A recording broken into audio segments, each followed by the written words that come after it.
যাদের হাতে টাকা না থাকে তারা আমার মতো করে এই সবজি খিচুড়িটা ট্রাই করতে পারেন, অবশ্যই ভালো। আসসালামু আলাইকুম।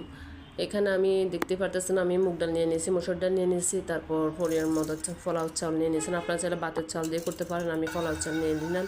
আর মুগ ডালগুলো একটু ভেজে নেবেন, তাহলে ফ্লেভারটা অনেক সুন্দর আসবে।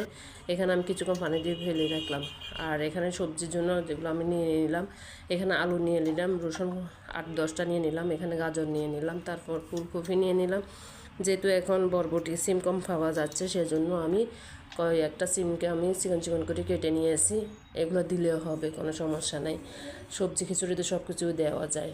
তারপর দেখতে পাচ্ছেন আমি সবজিগুলো ভালো করে কেটে নিলাম। এখন এগুলো আমি ভালো করে ধুয়ে পরিষ্কার করি। এখানে পাতিলে পরিমাণ মতো তেল দিয়ে দিলাম। তেল দেওয়ার পরে আপনাদের পরিমাণ মতো দিবেন, আমি পরিমাণ মতো তেল দিয়ে দিলাম। দেওয়ার পরে আমি সবজিগুলো ধুয়ে রাখছি, পানি জড়িয়ে নিচ্ছি।